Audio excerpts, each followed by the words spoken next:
बादल सिंह बौद्ध जी, पूजनीय भांतेगण एवं मंचासीन समस्त अतिथिगण, हमारे समक्ष उपस्थित सभी भाइयों बहनों, उपासकों उपासिकाओं और भारत देश के समस्त नागरिकों,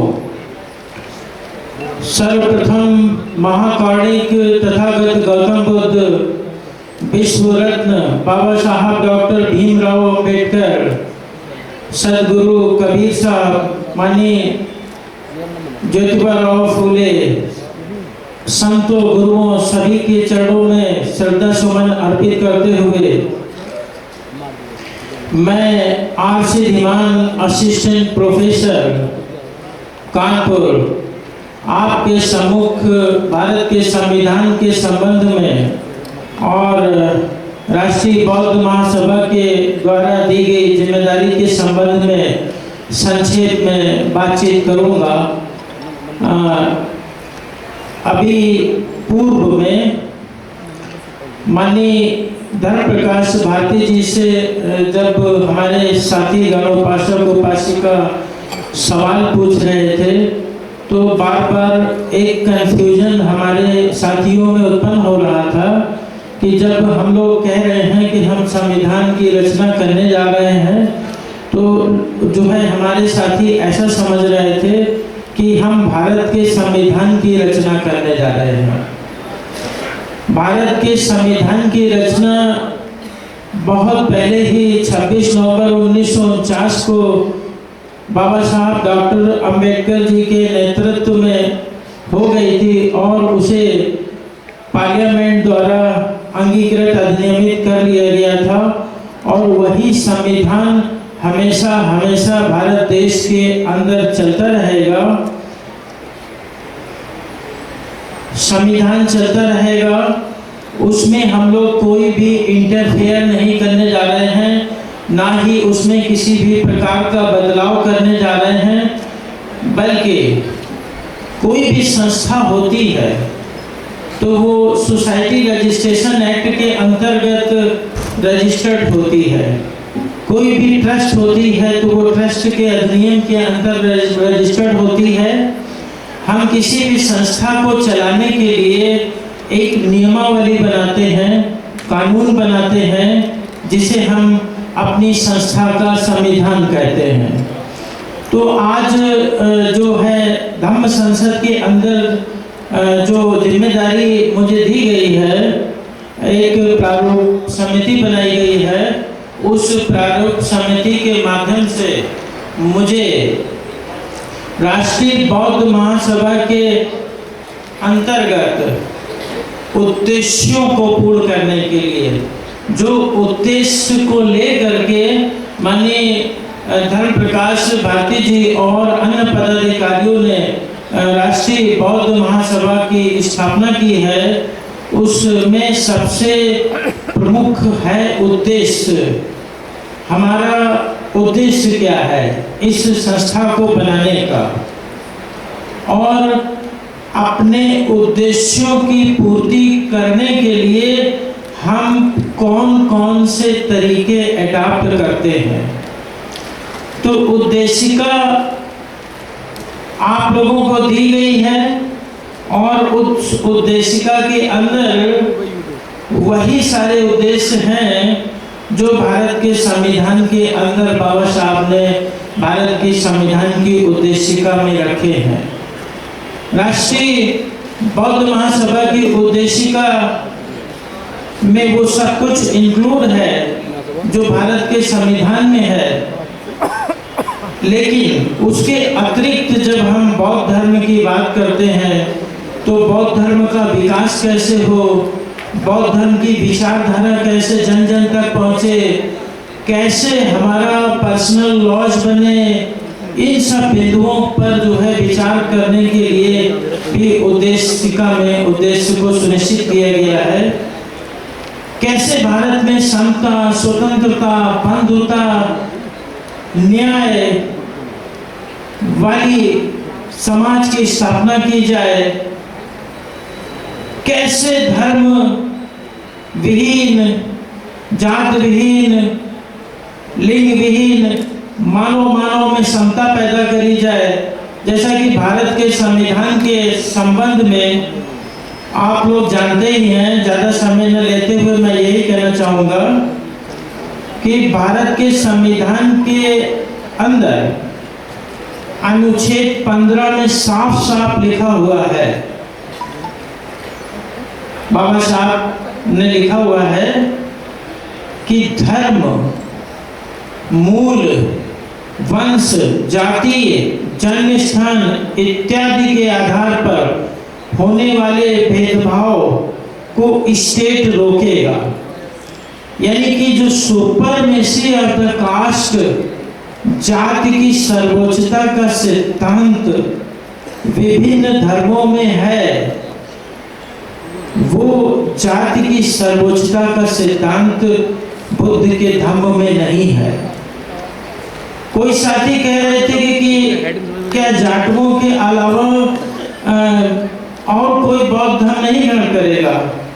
अगर आप बुद्ध के धम्म में आने के बाद भी सुपरमेसी ऑफ द कास्ट, जाति की सर्वोच्चता के सिद्धांत को मानते हैं और ऊंच और नीच बनाने वाली जातियों के अंदर बने हुए हैं, तो फिर आप वास्तव में बुद्ध के सिद्धांत को अभी तक समझ ही नहीं पाए हैं।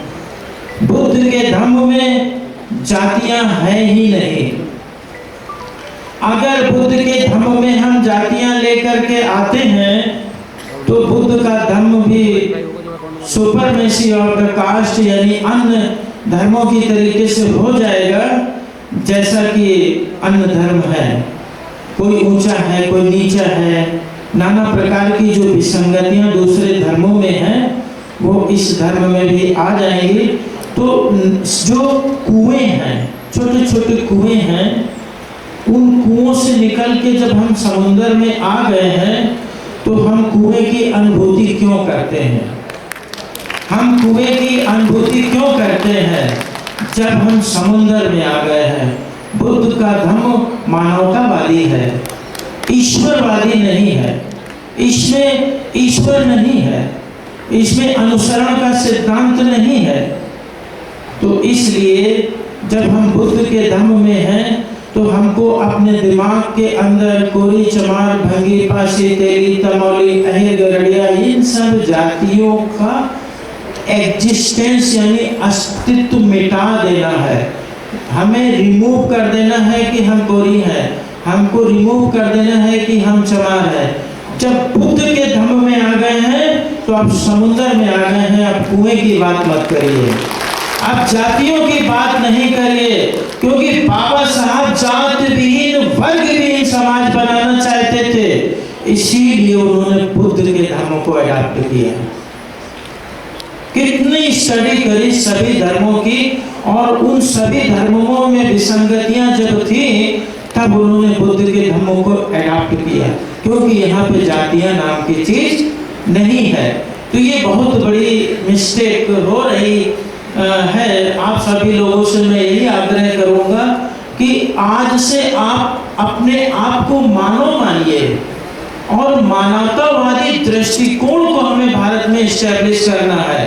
जाति विहीन, वर्ग विहीन समाज की स्थापना के लक्ष्य को लेकर के हम लोग बढ़ रहे हैं, और राष्ट्रीय बौद्ध महासभा का अन्य उद्देश्यों में ये भी एक उद्देश्य है। ज़्यादा समय न लेते हुए हमारे जो है बात भी बहुत विद्वान वक्तागण हैं, लेकिन मैं ये बात कहते हुए जो है आपका थोड़ा सा समय लूँगा कि जो राष्ट्रीय बौद्ध महासभा के द्वारा मुझे ड्राफ्टिंग कमेटी का चेयरपर्सन के रूप में बनाया गया है, और मुझे राष्ट्रीय बौद्ध महासभा के अंदर जो बायलॉज लिखना है उसमें जो सलाह देनी है लीगल वे में, उसको मैं पूरी जिम्मेदारी से समयबद्ध तरीके से पूरा करने का इस मंच के माध्यम से आप सभी लोगों को और हमारे सभी पदाधिकारियों को आश्वासन देता हूं कि जो मैंने अध्ययन किया है और जो भी मेरे पास वैदिक ज्ञान है उसका मैं पूरा उपयोग करूंगा। इसके साथ ही मैं आप सभी लोगों से एक निवेदन और करना चाहूँगा कि ये जो ड्राफ्टिंग कमेटी बनाई गई है, इसमें आप लोग के अमूल्य सुझाव आमंत्रित है, क्योंकि एक अकेला चना भार नहीं फोड़ सकता, ऐसा कहा जाता है और ये बिल्कुल सही बात है। इसलिए आप सबके अमूल्य सुझाव ड्राफ्टिंग कमेटी आमंत्रित करती है। वो कैसे फॉर्म में होगा, आप उसको लिखिए, पहले घर में इसको पढ़िए अच्छी तरीके से, जो प्रियम्बल बनाया गया है और जो मसौदा तैयार किया गया है। ये लॉ अभी नहीं है, दिस इज नॉट लॉ, है ये अभी लॉ नहीं बना है। ये पहले ड्राफ्टिंग कमेटी एक ड्राफ्ट तैयार करेगी, मसौदा बन गया है, इसमें लीगलिटी डाली जाएगी, डालने के बाद ये पास होगा सदन में। जब ये पास हो जाएगा बहुमत से, तो ये विधि का रूप धारण कर लेगा और फिर इसी विधि के अंतर्गत ये आरबीएम चलेगा। तो जरूरी है कि आप भारत देश के कोने कोने से आए हुए वे सभी महत्वपूर्ण व्यक्ति हैं जिनके बुद्धि बल से, जिनके सुझाव से जो है ड्राफ्टिंग कमेटी अपना काम जो है जिम्मेदारी से करने में कामयाब होगी। आपका सुझाव आमंत्रित है। ड्राफ्टिंग कमेटी के द्वारा जो है एक फ़ोन नंबर दिया जाएगा, ईमेल भी दिया जाएगा, एक के अतिरिक्त भी जो है आपको नंबर दिया जाएगा। आप अपने ड्राफ्ट को पढ़िए, पढ़ने के बाद जो है जो भी आपको सुझाव समझ में आता है उसको लिखिए, पॉइंट बिंदु संख्या इतने इतने के अंतर्गत यह सुझाव प्रेषित है, और उसको पूरा लिख करके और स्कैन करके व्हाट्सएप पे भेज सकते हैं, मेल पे भी भेज सकते हैं। इसके लिए हम लोग एक ईमेल आईडी जनरेट कर लेंगे ड्राफ्टिंग कमेटी के लिए, और जो है इसका एक ग्रुप भी बनेगा, उस ग्रुप में भी आप अपने सुझाव दे सकते हैं। तो आप सभी लोग इसे फाइनल ड्राफ्ट मत समझिएगा, ये जो है एक चैलेंजिंग वर्क है। जितनी बढ़िया जो है हमारी बायलॉज होगा, उतनी सुचारू रूप से ये राष्ट्रीय बौद्ध महासभा आगे जाके काम करेगी। तो ये एक बड़ा जिम्मेदारी का काम है, इसको हम लोग समय रहते पूरा करेंगे। बाकी बचा संविधान की बात। तो संविधान के विषय में मैं हर सोमवार को 8 बजे जूम ऐप पर जो है अपना एक एक आर्टिकल विस्तार से समझाता हूँ, और आशा और उम्मीद है कि इतने सारे लोग बैठे हुए हैं और ज़रूर अगले बार जो है जूम ऐप पर संविधान को समझने के लिए जुड़ेंगे। संविधान को पढ़ना क्यों जरूरी है? इसलिए पढ़ना जरूरी है कि बाबा साहब डॉक्टर अंबेडकर ने ऐसे हाथ उठा करके पार्लियामेंट की तरफ इशारा करते हुए कहा कि सत्ता के इस पावन मंदिर पर कब्जा कर लो। सत्ता के इस पावन मंदिर पे कब्जा कर लो, आपकी सारी समस्याओं का समाधान यहाँ से होगा। कैसे करोगे? मान लो आप सत्ता की पावन मंदिर पे कब्जा करना चाहते हो, तो आपको सत्ता चलाना आना चाहिए, क्योंकि जो भी लीडर होगा वो तो जानते ही है लोग, वो पार्लियामेंट में बैठ रहा है, वो विधानसभा में बैठ रहा है, इतना तो समझ ही जाता है। लेकिन जनता कैसे अपने लीडर को कंट्रोल करेगी? How can you control your leader? तो क्योंकि you are the powerful. Democracy के अंदर पब्लिक पावरफुल होती है, लीडर नहीं होता, सरकार नहीं होती है। लेकिन हमारे देश का दुर्भाग्य है कि हमारे देश के नागरिकों को विधिक ज्ञान से वंचित रखा गया, ताकि जब आप कानून को जानेंगे ही नहीं, संविधान को जानेंगे ही नहीं, तब आप अपने लीडर के पुलिस से पिटते रहेंगे, अपनी सरकार की पुलिस से पिटते रहेंगे, क्योंकि यू डोंट नो लॉ। आप कॉन्स्टिट्यूशन जानेंगे नहीं, तो अपने अधिकार जानेंगे नहीं, तो अपने लीडर को कैसे कंट्रोल करेंगे। मैटर पूरा कंट्रोल करने का है, नियंत्रण में कौन किसके रहेगा। पब्लिक के नियंत्रण में सरकार रहेगी या सरकार के नियंत्रण में पब्लिक रहेगी।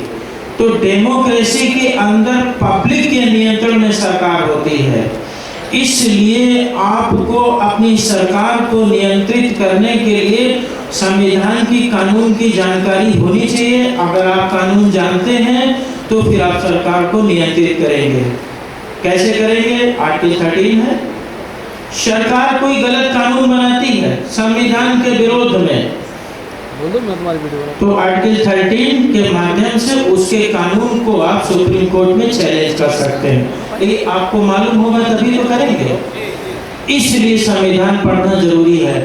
सरकार की कार्यप्रणाली क्या है, सरकार कैसे काम करती है, बजट कैसे पास होता है, आपके अधिकार क्या हैं, आपके मौलिक अधिकार क्या हैं, आपके कर्तव्य क्या हैं, ये सारी चीजें जानना बहुत जरूरी है जनता के लिए।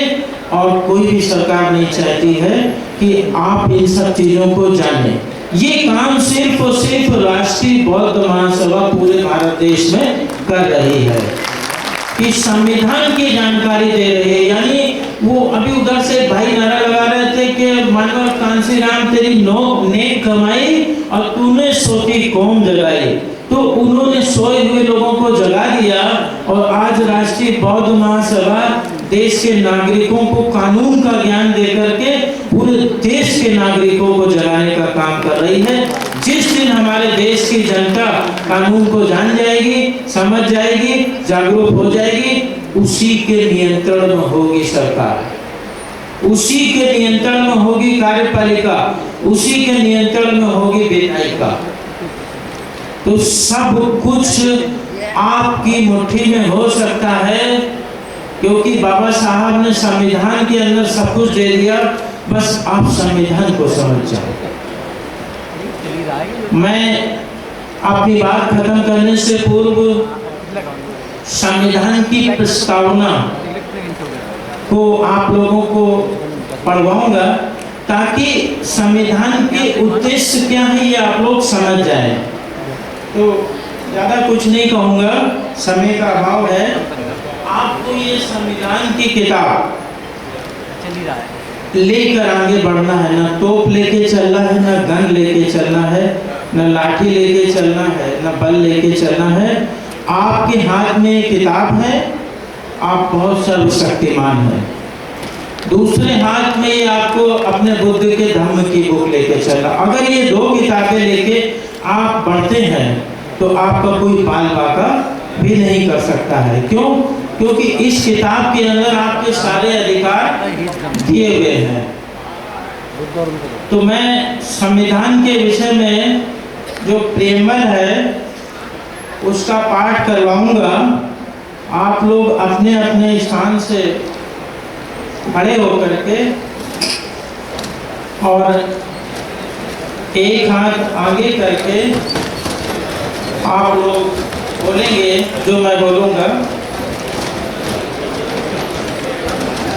और भाई जो मीडिया कर्मी हैं चारों तरफ रिकॉर्ड कर लेंगे, ताकि जो है वो बता सकें देश के नागरिकों को कि हम लोग जो है संविधानवादी हैं।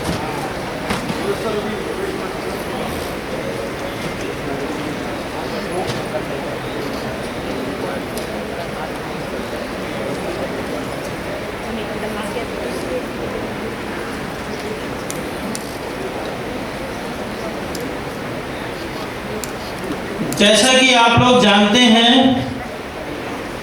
भारत के संविधान को 26 नवंबर 1949 को हम लोगों ने अंगीकृत अधिनियमित किया है। इस संविधान को हमारे देश के नागरिकों की तरफ से जो है पार्लियामेंट में अंगीकृत अधिनियमित और आत्मार्पित किया गया है। और भारत का संविधान पूरा समझ में आए या ना आए, आज जो प्रियम्बल यानी उद्देशिका मैं बताने जा रहा हूँ वो आपने समझ लिया। तो यही सब हमको भारत देश के नागरिकों को करना है। संविधान क्या चाहता है, ये हम लोग अभी बोलने जा रहे हैं, है ना। What is the purpose of Indian constitution. हम भारत के लोग भारत को एक संपूर्ण प्रभुत्व संपन्न समाजवादी पंथ निरपेक्ष लोकतंत्रात्मक गणराज्य बनाने के लिए तथा उसके समस्त नागरिकों को सामाजिक आर्थिक और राजनीतिक न्याय विचार अभिव्यक्ति विश्वास धर्म और उपासना की स्वतंत्रता प्रतिष्ठिता अवसर की समता प्राप्त कराने के लिए तथा उन सब में व्यक्ति की गरिमा और राष्ट्र की एकता और अखंडता को सुनिश्चित करने वाली बंधुता को बढ़ाने के लिए दृढ़ संकल्प होकर अपनी इस संविधान सभा में आज 26 नवंबर 1949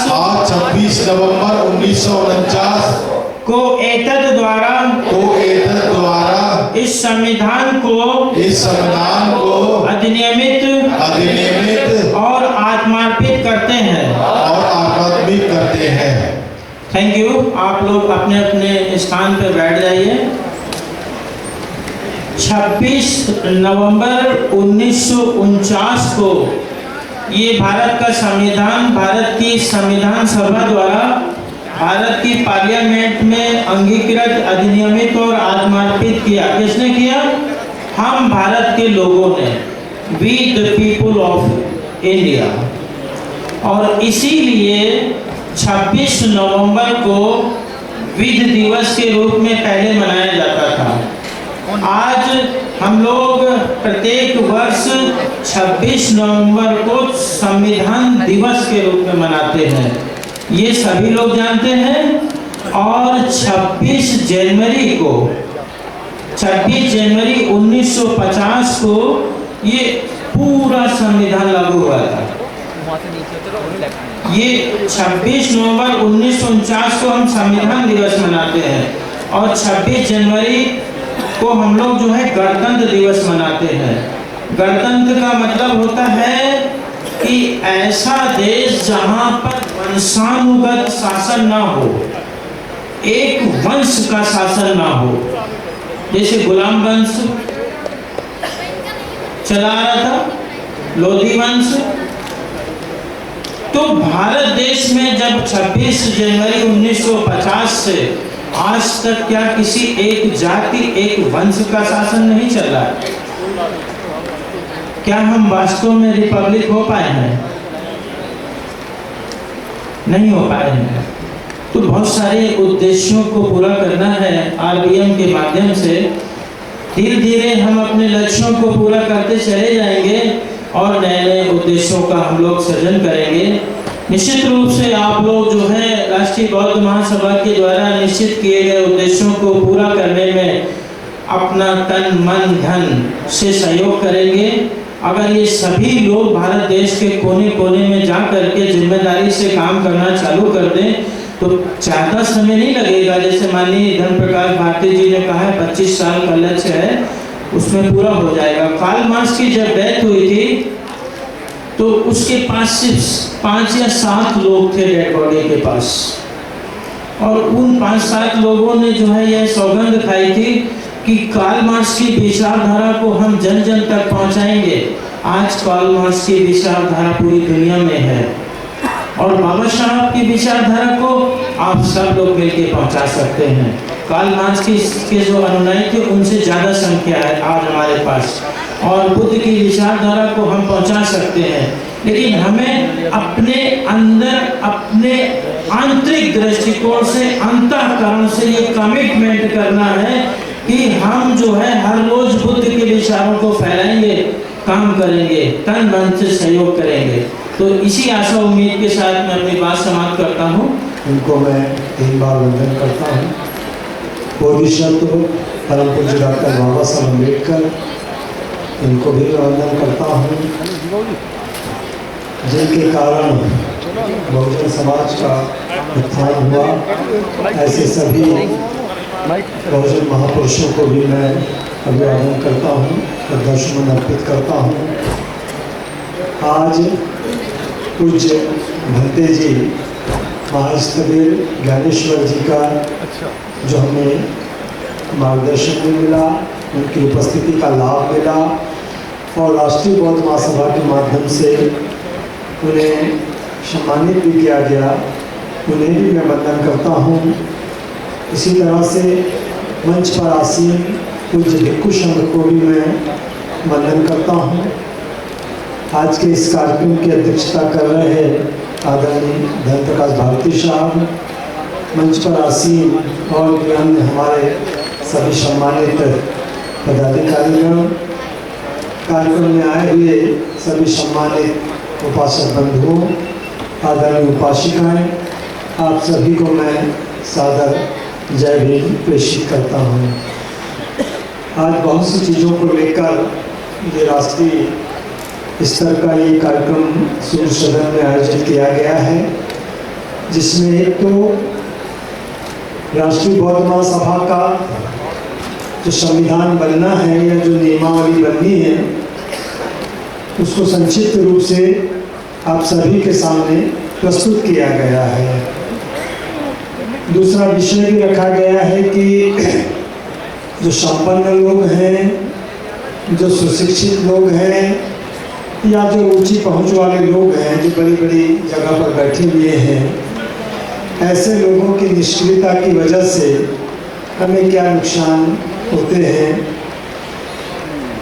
तीसरी बात ऐसी है कि 15 मार्च का भी इसमें समावेश है, 18 मार्च को लेकर भी बातें हैं। 15 मार्च का जो संबंध है वो माननीय साहब कांसीराम जी से है और 18 मार्च का जो भाषण बड़ा मशहूर है बाबा साहब अम्बेडकर का, तो उसका संबंध बाबा साहब अम्बेडकर से है। संविधान को लेकर जैसे कानून के हमारे जानकार हैं धीमान साहब, उन्होंने भी बहुत अच्छी बातें रखी, लेकिन और हम हमेशा अपील करते हैं कि संविधान जो है बहुत ही सर्वश्रेष्ठ बना हुआ है और अभी हमने जो प्रस्तावना है उसका वाचन भी किया है, हाथ को एक प्रकार से हमने शपथ ग्रहण किया है। कभी हमारा ये विचार या हमारे मन में ये विचार नहीं आता है कि हम बाबा साहब अम्बेडकर को इतनी श्रद्धा से देखते हैं या मानते हैं, उनके संविधान को मानते हैं, लेकिन संविधान धीरे धीरे धीरे धीरे पतन की ओर क्यों जा रहा है, या हम ऐसा क्यों महसूस करते हैं कि संविधान खतरे में है या लोकतंत्र खतरे में है। इस पर हम लोग कभी विचार नहीं करते हैं। जो लोग संविधान को खत्म करना चाहते हैं या उसको कमज़ोर करना चाहते हैं, तो वो तो अपनी जिम्मेदारी बखूबी निभा रहे हैं। बाबा साहब अम्बेडकर ने कहा कि कोई संविधान कितना भी अच्छा क्यों न हो, लेकिन उसको चलाने वाले यदि अच्छे नहीं हैं तो अच्छा संविधान भी कमज़ोर साबित हो जाएगा, गलत साबित हो जाएगा या वो अपना महत्व खो देगा। लेकिन यदि उसको चलाने वाले अच्छे लोग होंगे तो यदि बुरा भी होगा संविधान तो वो अच्छा साबित हो जाएगा। अब इसमें 2 तरह के लोग हैं इस देश में कि इस संविधान को सफल बनाने की जिम्मेदारी किन लोगों की है। तो जो सदन में बैठे हुए हैं, जो सूर सदन में बैठे हुए लोग हैं, या जो अपने आप को इस देश में अम्बेडकरवादी कहते हैं, या जो इस देश में अपने आप को बुद्धिस्ट कहते हैं, उनकी ये जिम्मेदारी बनती थी कि वो अपने इस संविधान को कामयाब बनाने के लिए अपनी जान की बाजी लगा देते। लेकिन यदि प्रतिशत निकाला जाए कि कितने अम्बेडकरवादी हैं या कितने बुद्धिस्ट लोग हैं जो अपने संविधान को, जैसा कि हमने अभी संविधान की प्रस्तावना के अंत में कहा कि एतद द्वारा मैं इस संविधान को अंगीकृत भी करता हूं, अधिनियमित भी करता हूं और आत्मार्पित भी करता हूं। कोई करे न करे, लेकिन मैं इसे आत्मार्पित करता हूं, अंतर मन से स्वीकार करता हूं। लेकिन कितने प्रतिशत अम्बेडकरवादी इस देश में हैं जिन्होंने इस देश के संविधान को आत्मार्पित किया है? तो उसका प्रतिशत निकलेगा 0। यदि हम उसके कानून की जो व्याख्या, तो कानून के जानकार करेंगे, लेकिन छोटी छोटी बातों की ओर भी आप देखोगे कि क्या नौकरी पेशा लोगों ने अपनी नौकरी ईमानदारी से किया, क्या राजनेताओं ने अपना जो जिम्मेदारी है वो ईमानदारी से किया, क्या गृहस्थ लोगों ने अपनी जिम्मेदारी का निर्वहन किया ईमानदारी से? तो उसका परसेंट यदि हम निकालेंगे तो वो 0% होता है। और हम बात किस बात की कर रहे हैं कि हमारा संविधान खतरे में है और जो ब्राह्मणवादी ताकतें हैं वो हमारे संविधान को कमजोर करना चाहते हैं। बाबा साहब अम्बेडकर ने एक महान ग्रंथ लिखा था, क्रांति और प्रतिक्रांति। क्रांति और प्रतिक्रांति की लड़ाई हजारों साल से चली आ रही है, हजारों साल तक चलती रहेगी। तो जो क्रांति है, जिसको इस क्रांति को सफल बनाना है, उनकी क्या जिम्मेदारी है? प्रतिक्रांति जो है, उस प्रतिक्रांति को जिनको सफल बनाना है, उनकी क्या जिम्मेदारी है? तो वो अपनी जिम्मेदारी को बखूबी निभाते चले आ रहे हैं। उन्हें अपने उस हिंदू धर्म को कह लीजिए या अपने ब्राह्मणवाद को किस तरह से अधिनियमित करना है, किस तरह से अंगीकृत करना है, किस तरह से आत्मार्पित करना है, तो वो उस तरीके से आत्मार्पित कर रहे हैं। और हम लोगों को क्रांति को कैसे सफल बनाना है? बुद्ध की कितनी बड़ी विरासत थी। बुद्ध ने एक महान भिक्षु संघ बनाया था। काहे के लिए बनाया था? क्या केवल त्रिशूल पंचशील दिलाने के लिए किया था? तो बाबा साहब अम्बेडकर ने बुद्ध धर्म की व्याख्या की है कि भिक्षु संघ का जो निर्माण हुआ था वो इस देश से ब्राह्मणवादी समाज व्यवस्था को खत्म करके सामाजिक परिवर्तन भी करना है, आर्थिक परिवर्तन भी करना है, राजनीतिक परिवर्तन भी करना है। इस उद्देश्य के लिए भिक्षु संघ का निर्माण हुआ था। और बाद में अंततः हम ये देखते हैं कि उस भिक्षु संघ की कार्यप्रणाली के कारण इस देश में सामाजिक परिवर्तन भी हुआ था, आर्थिक परिवर्तन भी हुआ था और राजनीतिक परिवर्तन भी हुआ था। बाबा साहब अम्बेडकर ने लिखा है कि शूद्र कभी कल्पना नहीं कर सकते थे कि उनका इस देश में शासन भी हो सकता है, लेकिन वो बुद्ध की कार्यप्रणाली थी, वो भिक्षु संघ का त्याग था, जिसकी वजह से इस देश में ये सारे परिवर्तन हुए। लेकिन आज भिक्षु संघ की क्या स्थिति है? तो बाबा साहब अम्बेडकर ने भी भिक्षु संघ को लेकर निराशा व्यक्त की कि जो उन्हें जिम्मेदारी निभानी चाहिए थी कि अंगीकृत क्या करना है, आत्मार्पित क्या करना है, अधिनियमित क्या करना है, कितना एक्सेप्ट करना है, तो आज भी हम ये देखते हैं कि कहीं ना कहीं से हमको निराशा ही हाथ लगती है। बाबा साहब अम्बेडकर ने कितनी बड़ी विरासत खड़ी की। हम पूजा करते हैं, हम पुष्पहार चढ़ाते हैं, बाबा तेरा मिशन अधूरा हम मिलकर करेंगे पूरा कहते हैं, तो इस तरह के हम नारे लगाते हैं। लेकिन बाबा साहब अम्बेडकर ने अपने दौर में जो सामाजिक परिवर्तन के लिए, आर्थिक परिवर्तन के लिए, राजनीतिक परिवर्तन के लिए जिस तरह की विरासत खड़ा की, समता सैनिक दल बनाया, बुद्धिस्ट सोसाइटी ऑफ इंडिया बनाया, रिपब्लिकन पार्टी ऑफ इंडिया की नींव रखी, लेकिन आज उस विरासत को हम किस रूप में देखते हैं? ना तो समता सैनिक दल का इस देश में कोई अस्तित्व है, ना तो बुद्धिस्ट सोसाइटी ऑफ इंडिया का कोई अस्तित्व है, और ना ही रिपब्लिकन पार्टी ऑफ इंडिया का कोई अस्तित्व। कुछ लोग हैं, चंद लोग हैं, मुट्ठी पर गिनने वाले लोग हैं, उंगलियों पर गिनने वाले लोग हैं जो केवल माला जपने का काम करते हैं। इतनी बड़ी विरासत, इतनी बड़ी बुद्ध की विरासत, इतनी बड़ी बाबा साहब अम्बेडकर की विरासत, और आज हम मानव साहब कांसीराम का नारा लगाते हैं कि कांसीराम तेरी नेक कमाई, तूने सोती कौम जगाई। ये कितना बड़ा नारा लगाते हैं, लेकिन कांसीराम साहब ने कितनी बड़ी विरासत हमारे पीछे छोड़ के गए। बामसेन बनाया, आज वो बामसेन किधर है? वो कर्मचारी किधर है जो ये कहते थे कि हम अपना टाइम देंगे, टैलेंट देंगे, ट्रेजरी देंगे? तो वो जो दौर था वो दौर आज किधर चला गया? DS4 बनाया गया कि हम समता के लिए आंदोलन करेंगे, स्वतंत्रता के लिए आंदोलन करेंगे, स्वाभिमान के लिए आंदोलन करेंगे। आज वो DS4 की स्थिति क्या है? और बहुजन समाज पार्टी कि अपने घरों पर जाकर लिख दो कि तुम्हें इस देश की शासन करती कौम बनना है, शासन करती कौम बन भी गई, लेकिन आज उस BSP का इस देश में किस तरह का अस्तित्व है। ये जो विरासत महापुरुषों ने खड़ी की, उन विरासतों को आज हम अपने ही आंखों के सामने किस रूप में देख रहे हैं। और इसके विपक्ष में जब हम देखते हैं कि प्रतिक्रांति धीरे धीरे करके, धीरे धीरे, ये गणतांत्रिक देश है, लोकतांत्रिक देश है, इसमें किसी धर्म के लिए कोई महत्व नहीं है, किसी जाति के लिए कोई महत्व नहीं है, ऐसा संविधान है। उसके बावजूद भी प्रतिक्रांति इस संविधान को नजरअंदाज करते हुए, लोकतंत्र को नजरअंदाज करते हुए, धर्मनिरपेक्षता को नजरअंदाज करते हुए बहुत तेजी से आगे बढ़ते जा रही है। और हमारी अपनी इतनी महान विरासत जो है, जो बुद्ध ने विरासत खड़ी की, जो बाबा साहब अम्बेडकर ने विरासत खड़ी की, जो मानव साहब ने विरासत खड़ी की, वो अपने पतन की ओर जा रही है। हम अपनी आंखों के सामने उसके सामने देख रहे हैं, उसके प्रत्यक्षदर्शी हैं।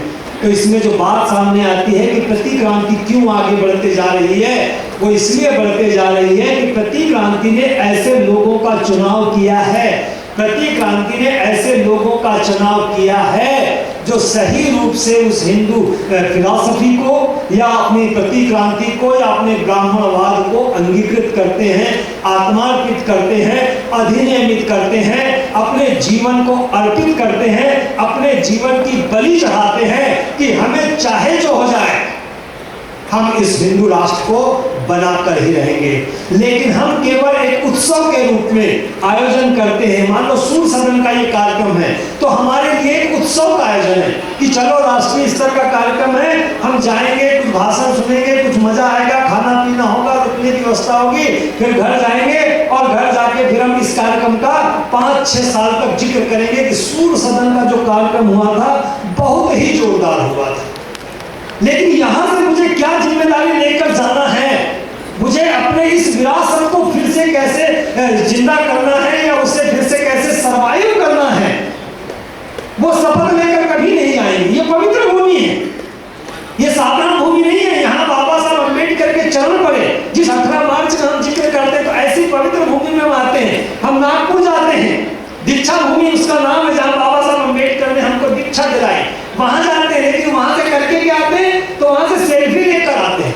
दीक्षा भूमि के दर्शन करना उनका उद्देश्य नहीं रहता, सेल्फी लेना उद्देश्य रहता है कि मैं दुनिया को बता सकूं कि मैंने दीक्षा भूमि के दर्शन, उतनी पवित्र भूमि में जाके कभी ये शपथ लेकर नहीं आते कि मेरी ड्यूटी क्या है। हजारों साल के बाद ये विरासत मिली, हजारों साल के बाद, 2500 साल के बाद आपको इंसानी जीवन मिला है, आपको मानवता का अधिकार मिला हुआ है। इसका संरक्षण कैसे करना है, इसके लिए हम कभी नहीं सोचते कि मैं इस पवित्र भूमि से जा रहा हूं, या मैं दीक्षा भूमि से आ रहा हूं, या मैं चैत्य भूमि से आ रहा हूं, तो मेरी पर्सनल जो है वो जिम्मेदारी क्या है। हाथ खड़े कर दिए, धीमान साहब ने कहा कि मैं जैसा कहूंगा वैसा तोता रटन जैसे हमने कह दिया कि मैं आत्मार्पित भी करता हूं, मैं अधिनियमित भी करता हूं, मैं अंगीकृत भी करता हूं।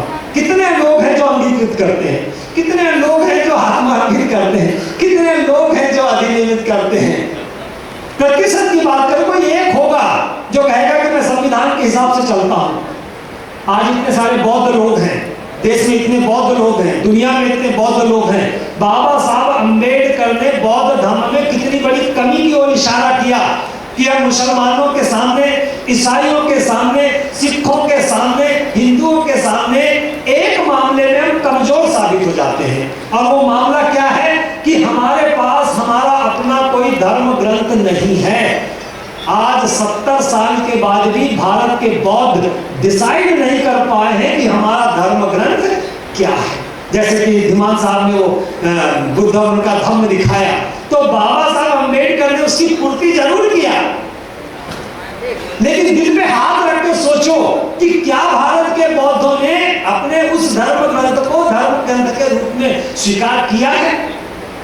मुसलमानों को देखिए, वो अपने कुरान के बगैर एक पल एक कदम आगे नहीं चल सकते। ईसाइयों को देखिए कि वो अपने धर्म ग्रंथ के आधार पर ही अपने जीवन को तय करते हैं। कोई छोटी से छोटी बात भी हो जाएगी। अभी आप देख रहे होंगे कि क्रिकेट के मैच चल रहे थे चैंपियंस ट्रॉफी में, तो वहां पर सभी ने वो कुछ ड्रिंक भी लिया, तो उसको लेकर मौलानाओं ने कुरान की सारी बातें दुनिया के सामने पेश कर दी कि उस हिसाब से उसने गलत किया। फिर उसके पक्ष में कुछ लोग आए तो उन्होंने कुरान का ही जिक्र करके उसके पक्ष में या उसके समर्थन में बात रख दी। हमारे ऐसे कितने लोग हैं जो बुद्ध और उनके धर्म के बारे में चर्चा करते हैं, या बुद्ध और उनके धर्म के बारे में बातें करते हैं, या बुद्ध और उनके धर्म में कोई साधारण आदमी ने नहीं लिखा है, जिसको हम कहते हैं सिंबल ऑफ नॉलेज, जो दुनिया का महान है। 2500 साल पहले कोई बुद्ध पुरुष हुए तो 2500 साल बाद भी कोई बुद्ध पुरुष हुआ। उस बुद्ध पुरुष ने, जिसने दुनिया के तमाम ग्रंथों को पढ़ा, दुनिया के तमाम धर्म ग्रंथों को पढ़ा, हमारे बौद्ध धर्म के भी तमाम ग्रंथों को पढ़ा, और उसके बाद बाबा साहब अम्बेडकर ने अपने ज्ञान से, अपने अनुभव से उस महान ग्रंथ की पूर्ति किया। लेकिन 70 साल के बाद भी दुनिया तो अभी जानती नहीं है। थाईलैंड को, अमेरिका को, इंग्लैंड को, चीन को, जापान को तो पता ही नहीं है। बुद्ध उनके धर्म की बात तो छोड़ो, बाबा साहब अम्बेडकर का नाम भी उनको सही ढंग से पता नहीं। किस रूप में उनका नाम जाना चाहिए था। मोहम्मद पैगंबर साहब ने यदि कोई उपदेश दिया होगा तो भारत का मुसलमान भी जो है वो हजरत मोहम्मद पैगंबर को उतना ही सम्मान देता है जितना खुदा को देता है। लेकिन बाबा साहब अम्बेडकर को क्या हम बुद्ध के बराबर का सम्मान आज दे पाए हैं, या दुनिया तक ये संदेश पहुंचा पाए हैं कि ये बाबा साहब अम्बेडकर कोई साधारण पुरुष नहीं थे, और इन्होंने बुद्ध धर्म को किस तरीके से दुनिया के सामने प्रस्तुत किया है। तो महत्वपूर्ण बात क्या है?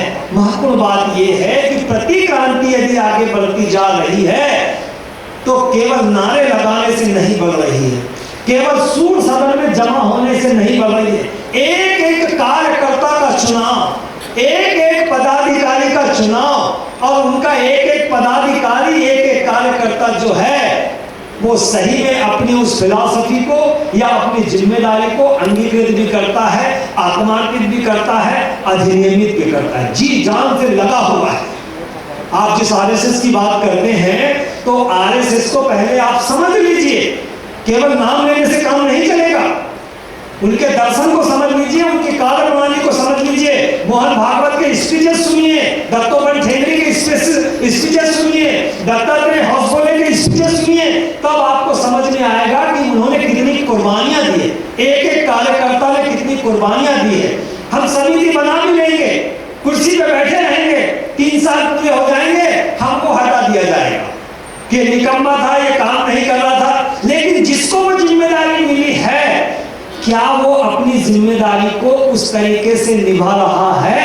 उसको खुद ही इस बात का एहसास होना चाहिए कि मुझे हजारों साल के बाद ये मानवता का अधिकार मिला है, तो मैं अपने संविधान की रक्षा के लिए, अपने लोकतंत्र की रक्षा के लिए, अपने संविधान की रक्षा के लिए, अपने बौद्ध धर्म की रक्षा के लिए, या मानवता के कल्याण के लिए यदि मुझे ये मौका मिला है तो उस मौके का मैं भरपूर फायदा उठाकर, ये जो मौका मिला है उस मौके का भरपूर फायदा उठाकर, जैसे इतिहास का बाबा साहब अम्बेडकर ने जिक्र किया ना भीमा कोरेगांव युद्ध का, कि 500 महार सैनिकों ने 28,000 पेशवाई सैनिकों को खत्म किया और युद्ध जीता। तो उसका मतलब क्या है कि वो 500 महान सैनिकों को मौका मिला था कि यही एक मौका है, यदि हम इस युद्ध को जीत गए तो हम इतिहास बदल देंगे। हमको भी 1950 के बाद से मौका मिला है, लेकिन क्या हम भीमा कोरेगांव से सबक लेते हैं? नहीं लेते। हम इतिहास जरूर बता देंगे मंच पे आके, क्योंकि हम स्टडी करके आते हैं, होमवर्क करके आते हैं कि मुझे आज कार्यक्रम की अध्यक्षता करना है, मैं आज मुख्य अतिथि हूँ, मैं आज विशेष अतिथि हूँ, मुझे भी 2 शब्द बोलने का मौका मिलेगा, तो मैं फिर थोड़ा सा होमवर्क करके आता हूँ कि भीमा कोरेगांव पे क्या बोलना है, या संविधान पे क्या बोलना है, या बौद्ध धर्म पे क्या बोलना है। इससे काम चलने वाला नहीं है। हजारों साल के बाद ये मौका मिला है, कहीं ये बाजी हाथ से निकल ना जाए। कई मैं युवाओं को देखता हूँ, खासकर जब भी जहाँ पर भी लोकल के प्रोग्राम होते हैं, मान लो यहाँ का प्रोग्राम है तो यहाँ के कुछ स्मार्ट लोग सामने आ जाएंगे, वो आजू बाजू इस तरह से घूमते फिरेंगे, यानी वो ये कोशिश करते हैं कि हमको सब देखना चाहिए। ग्वालियर में आप करो, भोपाल में करो, नागपुर में करो, मुंबई में करो, तो वहां के लोकल के कुछ स्मार्ट लोग जो हैं अपनी उपस्थिति दर्ज कराने के लिए आते हैं। उन्हें इस बात का एहसास नहीं कि तुम कौन हो, तुम किस वर्ग से आते हो, तुम कितने स्मार्ट बन सकते हो, तुम उन लोगों के सामने क्या हो जिनके हाथ में 5000 साल से शिक्षा थी, 5000 साल से शिक्षा, और आज भी वो शिक्षा के मामले में सबसे आगे हैं। आप पढ़ाई लिखाई का देखो, कॉलेज के रिजल्ट देखो, यूनिवर्सिटीज के रिजल्ट देखो, नीट के रिजल्ट देखो, AIEEE के रिजल्ट देखो, हमारी पोजीशन क्या है, उनकी पोजीशन क्या है। तो आज कितने भी आप कितना स्मार्ट बनोगे, स्मार्ट बनने से काम नहीं चलेगा। आपका त्याग, आपका समर्पण, आपकी चाहत, आप कितना अपना योगदान देना चाहते हैं, यदि हम ये सीख कर चले गए, और ऐसी खासकर ऐसी पवित्र भूमि जहां जहां बाबा साहब अम्बेडकर के चरण पड़े, मानव साहब कांसीराम साहब के चरण पड़े, तथागत गौतम बुद्ध तो इस उत्तर प्रदेश के ही है, उनकी कर्म भूमि रही है। तो ऐसी पवित्र भूमियों से जब हम जाते हैं तो केवल एंजॉय करने के लिए आए हैं और चले जाएंगे, इससे काम चलने वाला नहीं है। आज आदरणीय धर्मप्रकाश भारती जी के नेतृत्व में एक विरासत खड़ी हो रही है, जिसको हम कह रहे हैं ना, राष्ट्रीय बौद्ध महासभा, धम्म सेवक संघ, सामाजिक न्याय परिषद। तो कहीं हम इसका भी वैसा ही हसरना बना दे जैसा हमने SST का या RPI का या बुद्धिस्ट सोसाइटी का किया है, या वामसेव का जो हम अस्तित्व देख रहे हैं, या DS4 का जो अस्तित्व देख रहे हैं, या BSP का जो अस्तित्व देख रहे हैं। कहीं ऐसी ही स्थिति बाद में हमारी इन संस्थाओं की भी ना हो जाए, और आने वाली पीढ़ी जैसा हम कहेंगे कि बुद्ध की विरासत को हमने खो दिया, बाबा साहब की विरासत को हमने, तो दोस्त तो कहीं ना कहीं उस दौर के लोगों पे भी जाता है, या कांसीराम साहब की विरासत को खो दिया, तो कहीं ये जो राष्ट्रीय बौद्ध महासभा की विरासत हम तैयार कर रहे हैं या देश भर में खड़ा कर रहे हैं, तो कहीं ये विरासत भी जो है बाद में दम तोड़ने ना लग जाए। तो इसके लिए हम सभी लोग जो हैं अपनी अपनी जिम्मेदारी कितनी बेहतर तरीके से निभा सकते हैं। जैसे धीमान साहब ने कहा कि मुझे कानून पढ़ाने का या संविधान पढ़ाने की जिम्मेदारी है, या इसके बायलॉज बनाने की भी जिम्मेदारी है, मैं अपनी जिम्मेदारी पूरी ईमानदारी के साथ निभाऊंगा। मैं राष्ट्रीय आचार्य हूँ, मुझे केडर कैंप लेने की जिम्मेदारी है, मैं बहुत कोशिश करता हूँ कि बहुत अच्छे तरीके से प्रशिक्षण शिविर लिया जाए और मेरे जैसे आचार्य निकलते जाएं। तो आपको भी जो जिम्मेदारी मिल रही है या जो भी जिम्मेदारी मिले, उस जिम्मेदारी को इतना तन मन धन से करना है ताकि हमारी जो आने वाली पीढ़ी है वो भी आपके पीछे खड़ी हो, आपका अनुसरण करें, और हम प्रतिक्रांति के सामने एक चुनौती बनकर खड़े हो जाएं, और भविष्य में फिर जो भी होगा, जैसा भी होगा, उसका मुकाबला करने लायक हो जाएं। इतनी ही बात कह के मैं अपनी बात को समाप्त करता हूँ। सभी का बहुत बहुत आभार मानता हूँ, धन्यवाद अदा करता हूँ, सबको साधुवाद देता हूँ कि मुझे इतने बड़े अवसर पर बोलने का मौका दिया। बहुत बहुत धन्यवाद। जय भीम, जय भारत।